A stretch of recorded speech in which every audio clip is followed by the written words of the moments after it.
The whiskey in this glass could be almost anything. We have no clue what we're sipping, but we're going to see what's up with it and see if it's something you should be on the lookout for.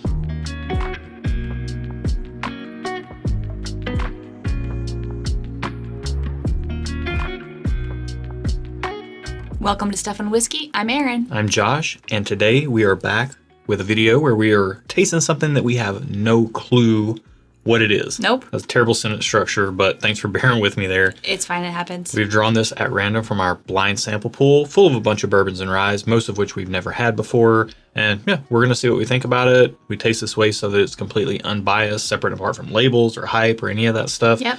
Want you to get the most honest opinion as possible. So let's get into it. Not getting a whole lot from this right off the bat, are you? I am, but it's like all words popping into my brain at once. Okay. What words are those words? Caramel, nail polish remover, rocking horse. Rocking horse. I'm just saying what comes to mind. I like that. Yeah. Yeah, I mean, now that I'm smelling it more, definitely caramel oak. I'm assuming that's your rocking horse. I don't know about the nail polish remover, but there is a alcoholic edge to it, which, you know, spoiler alert real quick. If you're sensitive to spoilers, you might want to tune out right now. This is alcohol. This is alcohol. Yeah. Yeah, I mean, it generally smells pretty sweet, kind of nice to me. Yeah. Not hugely sweet. Smells bourbony.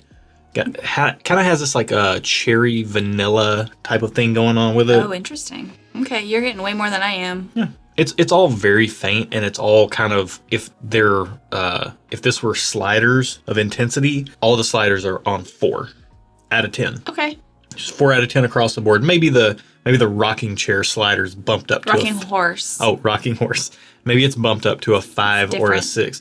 Is this one of those rocking horses that's all made out of wood, or does it have some fabric on it that's gotten old and musty? It has some yarn. The mane of the horse's yarn. Okay. Is it fresh yarn, or is this like old yarn? No, it's an old rocking horse. Oh, has it been in an attic, or has it just been like in storage? No, it's not been in an attic. Okay. Okay. Let's get this on the palate.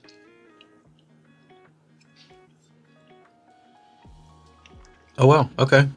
That's, I don't even know what to think about that. Same. It's pretty good. It's good. Yeah. But I'm trying to think of things to say, and all I can think is it's good. Yeah. I mean, when you're tasting stuff totally blind, you don't know what tasting notes you're supposed to get or anything like that. And I'm definitely reading the kind of, what did I say, cherry vanilla? Yeah. I mentioned, in my brain, I thought banana. I know I didn't say that out loud. But like, this is sending me down banana split lane. But it's kind of missing that chocolatiness to it, unless you're talking about like almost a white chocolate or a very cheap milk chocolate that doesn't have a very strong chocolatey flavor. Oh, but it kind of has that going on. I beg to differ, sir. There are some cheap milk chocolates that have very good flavor. Oh, so the nose. You need to watch what you say. Like what? I'll fight you. Name 3. Hershey's chocolate is very cheap chocolate, and it is delicious. Hershey's slaps. What else? Delicious. Well, I don't really know much else. Okay. I'm not talking about the best of the cheap chocolates. I'm talking about... It's like the only cheap chocolate. Oh, no, that's not true. There's a ton of cheap chocolate. Okay, what are they? There. Oh, go to any store. It's all the knockoff Hershey stuff. I don't know it because I don't buy it. How can you knock off chocolate? Chocolate is chocolate. I didn't know I was showing up for a pop quiz. You know, like the really dry, or like the Hershey's Kisses when they've already dried out. Like old ones? And they're like really white and dusty. So you don't mean cheap chocolate, you mean expired product. Yeah. Okay. I'm getting a little bit of that in here. Clarify, thank you. A little bit of that in here. Expired chocolate, there you go. Yeah.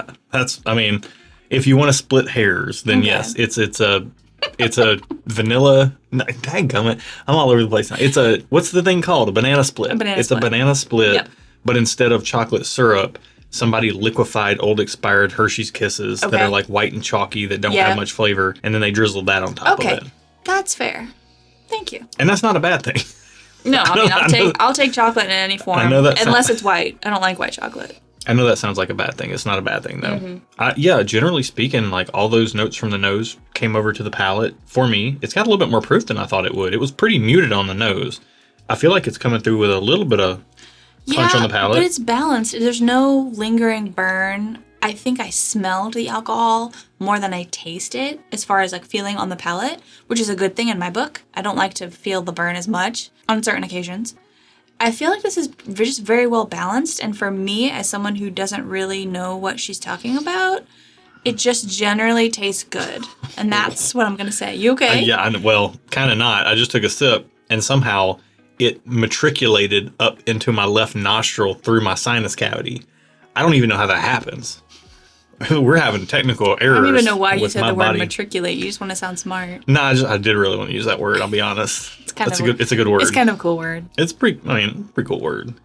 Why don't you matriculate down to that like button down there and like this video if you like this style of content? Oh, Think about subscribing. that sounds almost bad. Why? Sounds good to me. Okay. Don't like the video. Aaron doesn't want you to like the video. That sounds bad. To matriculate down to the like button. It almost sounds like something dirty. That's what I was trying to get at. Oh, okay. Well, where's your head at? Get it out. We've gone off the rails. All right, wait. Like I said, 2024, we're opening the kimono a little bit, loosening things up. Good Lord, please don't. That's my wife saying that, so you know there's... Well, that's just for me. It's not for everyone else. Okay, that's fair. That's fair. Man, yeah, this is like kind of surprising me. It feels subtle, but also it has some impact to it for being as subtle as it is. I don't know if that makes any sense. Yeah, no, it makes sense to me. I feel like that is, and I have no idea what this is, but to me, when you say something is subtle but has impact, I feel like that's well-crafted whiskey, in my opinion, in my book. That's what I would call well-crafted whiskey. I'm saying subtle. I think what I mean is balanced. Nuanced. It's balanced. If you were sipping this in conversation, you would get one note, period. Like it would just be good. But if you're... I like that though. I think that's well crafted. When you can, and I know people will disagree and that's fine. I think well crafted means balanced. Yeah. In my opinion, because I don't necessarily always want distractions. Now I do like high proof powerhouses from time to time, but in general, as like an everyday sipper, I want something that I call balanced. It doesn't have sharp edges. That I don't agree that it's one note, because that seems bad, and I don't agree with that. Hang on, time out. Correction. I said if you were in conversation, you could drink this, and it would just taste like one note that is good. But if you sit down and actually focus on it, like you're sipping it like we're doing, yeah, there is a lot more going on fair. there. Yeah. And it's all the stuff that came over from the notes. It's that cherry, vanilla, titch of banana, so a little bit of kind of cheap chocolate. You know, it's good. I don't know what else to say. This is very enjoyable. It's not knocking my socks off. It's not blowing my skirt up. It's not blasting my hair back. Yeah. I just like it. It's generally good. And it's honestly, thumbs up for me. I feel like that's an okay answer, and it's thumbs up for me as well. I want to like just put a word out there for all y'all whiskey newbies or not nerds like Josh is.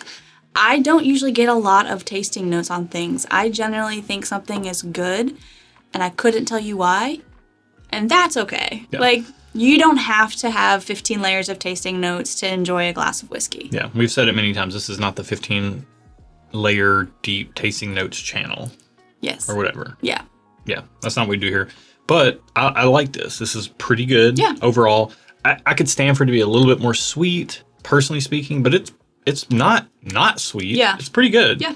So I'm thumbs up. Yep, I'm thumbs up. Thumbs up. I like okay. it. This is number 64 in our pool. We'll find out the price and see what we think. By the way, I would think this comes through like, it's got some proof. It's got some flavor to it. I mean, I would love to pay $50 to $60 for this, but if it were $100, I would not be surprised. Okay.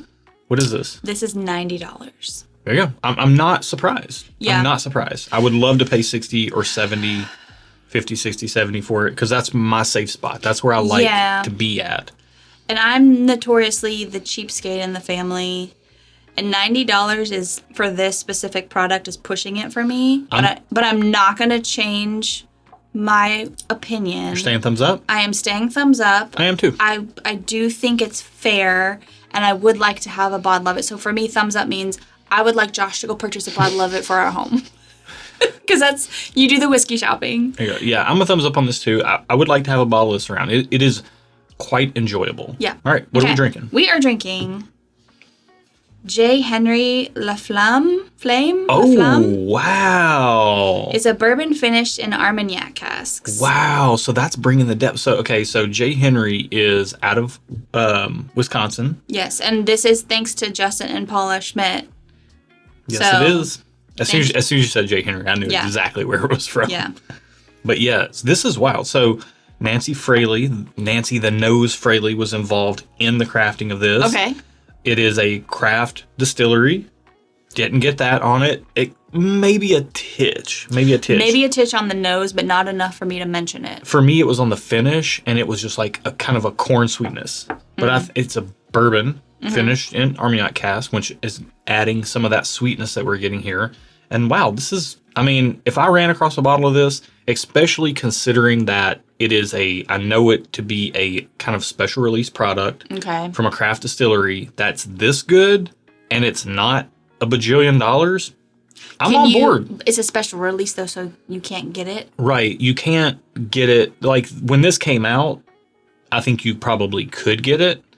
It's since sold out. That's not to say that they won't release other versions of it. Yeah, which may or may not be this good. It could be better. Could be worse. Who knows? Right. But overall, I mean, I think this is pretty solid. I'm pretty impressed by it, to be honest with you. Yeah, we just recently had over on our Patreon, which if you want to join, the link is down there in the video description below. We did a sample swap, a community sample swap, and Paula and Justin were the people that we swapped with, and they sent us some J. Henry stuff, which was really good, but I didn't like any of it nearly as much as I like this. So at this point in time, J. Henry, this is the best thing that I've tasted from them. So that's saying something right there. Yeah. We also have our barrel picks on Patreon, and you can join that online community, and people are trading samples and help each other find bottles and stuff all the time over there. It's awesome. We also, in the video description below, have a link to shirts. Erin's wearing our Fight the FOMO shirt. I'm finally wearing some merch. I never wear our merch, but... You just wear black all the time. It's my comfort color. Okay. You don't know what to wear, just wear black. Exactly. It's fine. All right. And I think that's it. Let us know, by the way, in the comments, La Flamme, if you've tried this. Yeah. Because I've heard it's a polarizing product. Oh.